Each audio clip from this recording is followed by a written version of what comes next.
Tropang Ilonggo. Ayun, magandang araw po sa lahat nating mga kababayan, no? Luzon, Visayas at Mindanao. Ngayon po mga kababayan, itong pinaka-latest vlog natin ngayong araw na ito, no? Welcome kayo dito sa Tropang Ilonggo Vlog. Siyempre, shoutout po sa lahat na viewers natin at palaging sumusuporta sa ating YouTube channel at sa ating gobyerno. So ito po mga kababayan, meron na naman po tayong re-reactionan na mga didiles, mga kababayan, na tinanggal kasi binito ni BBM itong budget para sa flood control po, mga kababayan. Kasi yung ibang budget, dinagdag dun sa budget para sa DepEd kasi priority talaga yung DepEd, mga kababayan, no? Yan kasi ang number one talaga, yung pinakamataas na budget, yung DepEd. So, tinanggalan at binaba yung budget sa DPWH, binaba doon sa DepEd at yung nag-number one po yung DepEd, mga kababayan, sa budget. Kasi nasa batas kasi yan. So ngayon po mga kababayan, eto, ito na naman ang issue ng mga didiles, bakit binito ni BBM ang budget sa flood control.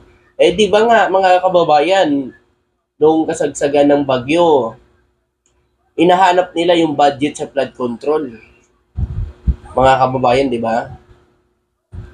Lagi nga nila sinasabi, sana daw yung bilyon-bilyon na budget sa flood control. Mayroon pa nga nagsabi nun na 600 billion daw ang budget sa flood control, mga kababayan. Nagpapakalat na naman ngayon ang mga dudulis o nagagalit na naman sila. Bakit daw winala ni PBBM ang budget daw sa flood control? May mga flood control talaga si BBM na natatapos na. At ngayon ay napapakinabangan na, mga kababayan. Marami na mga kababayan, lalo na Mindanao, Pampanga, Nueva Ecija, marami na po, no? Iloilo. So meron po talaga mga flood control, mga kababayan. Pero yung mga sinasabi ho ng mga didiles na wala daw flood control na natapos si BBM, wala naman daw, di daw napakinabangan ng bagyo. Napakinabangan po yun, mga kababayan. Yun nga lang kasi, climate change ang nangyari ngayon sa bansa natin. At buong mundo naman ay nakaranas po talaga ng matinding pagbaha, mga kababayan, dahil yan sa climate change. Yung mga bansa nga ng mga mayayaman, hindi rin binabaha dati, pero ngayon, hindi naanan sila ng matinding pagbaha. Diba? O hindi lang naman yung bansa natin yung nakaranas ng ganun, mga kababayan. So, balit yung mga didilis, hindi ho nila ito matanggap, mga kababayan. Hindi nila, talagang bulag sila sa nangyayari, o nagbubulag-bulag ka na lang para may maisisi sa gobyerno.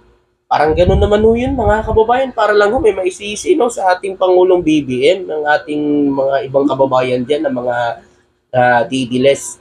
So ito, kung nakikita nyo, itong si Idol, yung naka-puting t-shirt, mga kababayan, na nireaksyonan itong sinasabi ho ni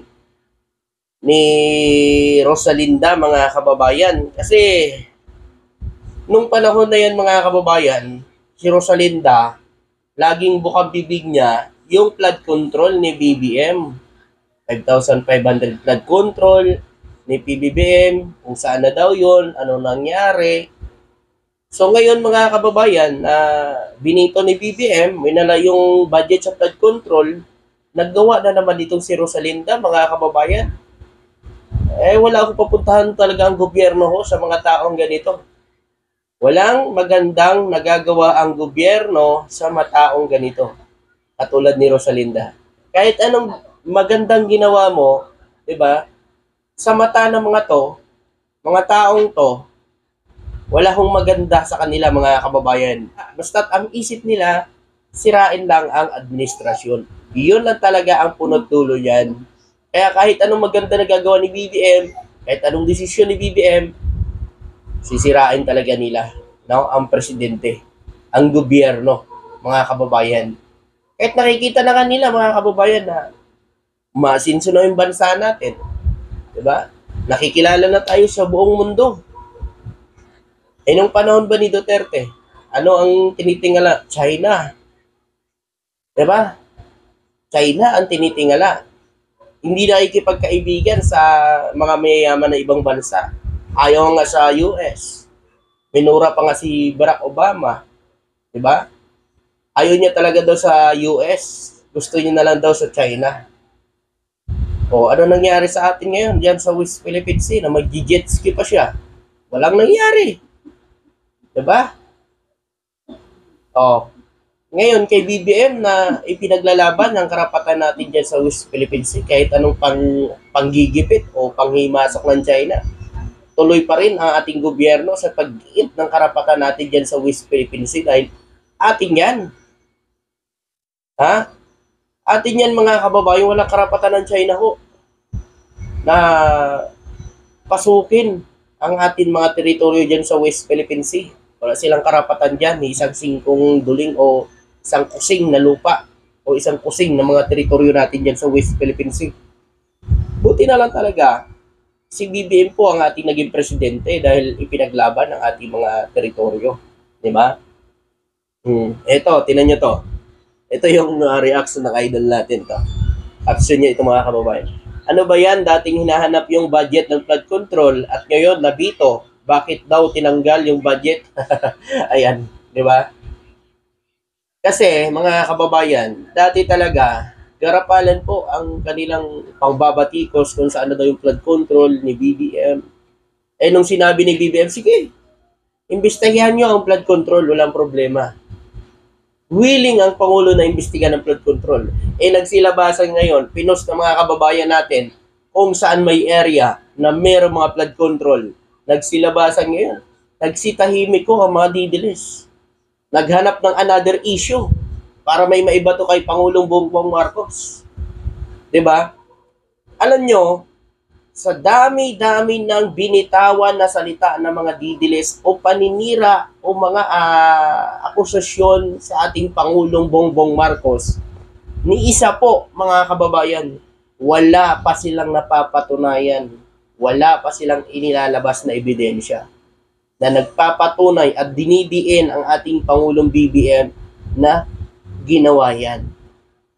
Kasi alam nyo, ang amo nila, gawahin yan, hindi nila ibibintang yan ang isang kasalanan kung hindi nila nagawa. Diba? O ngayon, eto, nahanap nyo naman yung flood control ni BBM, diba? Eto, meron dito mga kababayan. Ayan, sana naman sa mga post ng mga kababayan natin. Napunta sa mga troll ng mga Duterte ang pira ng flood control. House probe uncovers 332 billion flood control fund scam. Nako, mga kababayan.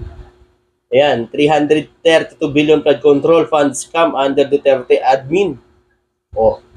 Scam. Ibig sabihin, wala hong nangyaring flood control. Meron din sa Davao, 51 billion. Pero ngayon, binabaha pa rin. Diba? Ayan, 332 billion na flood control ni Duterte. Asa na yan? Mga didilis. Diba? Kung ang kay PBBM lang hinahanap ninyo, paano na lang kaya ang kay Duterte na 11,340 na flood control? Wala tayong nakikita. Ang nakikita ho natin ang kay PBBM. Kasi yan ho ang madalas hanapin ng mga didiles. Kasi gusto nila iba to yung ginawa nila sa administrasyon ngayon. Diba nga sabi ni Colonel Bisita, diba? Sabi niya, sa admin ngayon, mga kababayan, mas nabibigay ang budget sa mga struktura, mga kababayan, sa mga ginagawang proyekto. Nabibigay. At yung admin ngayon, hindi corrupt, hindi katulad dati. Yan ang sinabi po ni Representative Colonel Busita, mga kababayan. Yan yung sinabi niya. Tumatakbo ko yan, senador, mga kababayan. Kung kayo lang di naman bubuto, butuhin nyo na yan. Si Colonel Busita, kasi alam nyo, mas may pakinabang yan kaysa sa bubutuhin yung mga artista. Mas may pakinabang yan, mga kababayan, dahil yan talaga ay pulis yan at may alam sa batas. Kaysa doon sa mga artista, nag number one, ngayon wala, nga. Para lang sa isang tao ang paglilingkod nila. Diba? Para lang sa idolo nila yung paglilingkod din nila, hindi para sa bayan. Diba nga, sabi pa nga ng dalawa dong senador natin na nakaupo ngayon, sabi, kapag ka hindi kami nanalo nitong darating na halalan 2025, ay hindi na daw mahaharang ang impeachment ni Duterte. Ha? Hindi na daw mahaharang yung impeachment ni Duterte. Ibig sabihin no, mga kababayan, mag-isip na ho tayo. Ibig sabihin yan, tatakbo ho sila. Pag nanalo, haharangin nila ang impeachment. Hindi nila susundin ang batas. Ibig sabihin niya, mga kababayan, nagpapatunay lang dyan na hindi nila nire-respeto ang sarili nilang ipinapatupad na batas. Kasi sila yung mambabatas eh. Pero hindi nila sinusunod ang batas, mga kababayan, kung ganun pala. Mag-isip tayo, mga kababayan. O mga didilis, mag-isip kayo sa mga ganung pananalita. Hindi sila maglilingkod para lang sa bayan, kundi para lang dun sa kanilang poprotektahan. Diba? Tama ba yon? Bubutuhin ka ng majority Pilipino para maiupo ka dyan, tapos sasabihin mo, ganun lang, para lang pala dun sa isang tao. Aba, ano tayo mga Pilipino yan kung ganun palagi ho ang mga politiko na nasa gobyerno? Buti na lang talaga si BBM, mga kababayan, walang kinakiling-kilingan, walang pinoprotektahan. Talagang pag nagkamali ka, nagkamali ka. E ngayon, nagkakamali sila. Gusto nila hawakan si PBBM. Hindi nila nahawakan. Nagsilabasan yung baho nila. Ngayon yung isa, tumakbo. Ewan ko saan napunta. Pero inahanap na yun ngayon. Ngayon, nagsisingawa na naman sa social media.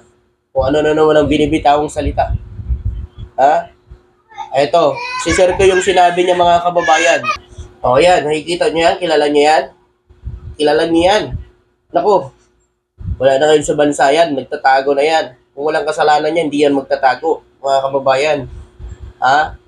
Dahil yan sangkot sa pugo, mga kababayan, hindi niya maipaliwanag, ayun, tumakas na. Ayan, tingnan niyo yan. Sabi niya dito, ano ba ang punot dulo ng pagpaparisto sa akin at ang aking may bahay ng Kongreso? Sabi niya, kung wala ka pa naman kasalanan, tatakas ka ba? Ipaglaban mo yung karapatan mo. Kung wala ka talagang kasalanan, harapin mo ang akusasyon sa'yo. Huwag mong talikuran kung wala ka talagang kasalanan. Huwag mong utuin ang mga tao, ang mga Pilipino na wala kang kasalanan. Dahil ang taong walang kasalanan, inaharap ang kaso, hindi tinatalikuran o tinataguan.